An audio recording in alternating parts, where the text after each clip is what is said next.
आकस्मिक सेवाओं के दौरान तत्काल रिस्पांस देने के लिए शुरू की गई डायल 100 पुलिस सेवा अपनी दुर्दशा पर आंसू बहाने के लिए मजबूर हो रही है।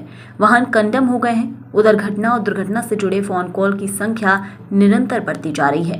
विभागीय अधिकारियों ने 200 नए वाहनों का प्रस्ताव सरकार को भेजा है। मध्य प्रदेश की डायल 100 सेवा देश की पहली सेवा थी जिसमें घटना और दुर्घटना के समय त्वरित रिस्पांस दिया जाता था।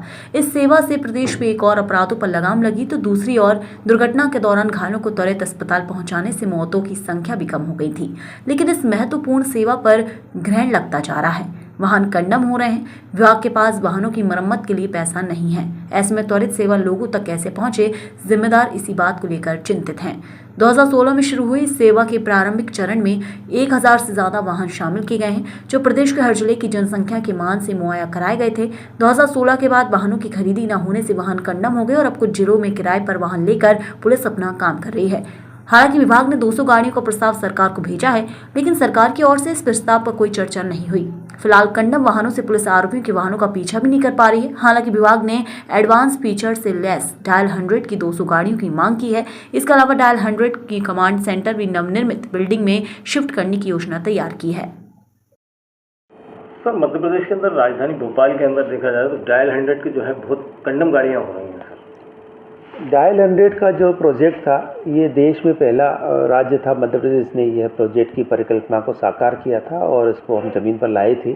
यह प्रोजेक्ट हमारा 2016 में स्टार्ट हुआ था और शुरुआत में इसको 5 साल के लिए इसका टेंडर किया गया था। उस हिसाब से इसकी टेंडर अवधि 2021 में समाप्त हो चुकी है। लेकिन उस समय से हम लगातार प्रयास कर रहे हैं कि नया टेंडर हो करके और नई सेवा शर्तों के साथ, नई टेक्नोलॉजी के साथ इस प्रोजेक्ट को और अच्छा किया जाए। लेकिन अभी तक ये चीज़ हो नहीं पाई है और पुराने प्रोजेक्ट को ही सेवा वृद्धि देते हुए इसको चलाया जा रहा है, जिस वजह से उनकी गाड़ियों की कार्य क्षमता में काफ़ी गिरावट आई है।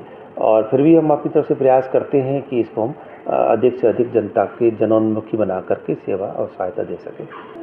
नहीं, डायल 100 की गाड़ियों की कमी का तो ज़्यादा प्रश्न नहीं है, क्योंकि आउट ऑफ रोड तो बहुत कम गाड़ियां हैं। बस ये ज़रूर है कि जो शुरू में गाड़ियाँ आई थी तब वो चूँकि नई थी और अच्छी कंडीशन थी, तो इस वजह से अवेलेबिलिटी ज़्यादा थी। लेकिन अब गाड़ियाँ जो हैं वो 10 साल पुरानी होने की वजह से थोड़ा सा वो प्रॉब्लम हुआ है। बाकी संख्या में तो उतनी ही है, संख्या में कोई कमी नहीं की गई है। और ये ज़रूर है कि हमारे पास जो इवेंट्स हैं वो बल्कि पहले की तुलना में ज़्यादा बढ़ गए हैं। अब हमारे पास पर डे 5000 से अधिक इवेंट हम पूरे प्रदेश में कवर करते हैं।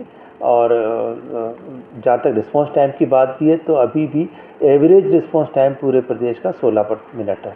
डायल 100 की अगर बात करें तो क्या नई कोई योजना आ रही है नई गाड़ियाँ उठाने की? हाँ, हमने इसका प्रस्ताव बना करके शासन को भेजा हुआ है। जैसे ही वहाँ से मंजूरी मिलेगी उस पर डायल 100 फेज़ 2 का क्रियान्वयन होगा। उसमें नई गाड़ियों के साथ साथ नई टेक्नोलॉजी का भी इस्तेमाल किया गया। उसमें बल्कि आर्टिफिशियल इंटेलिजेंस का इस्तेमाल कर करके इसको ज़्यादा से ज़्यादा मैनुअल से हटा करके ऑटोमेटिक सिस्टम पे ले जाएंगे।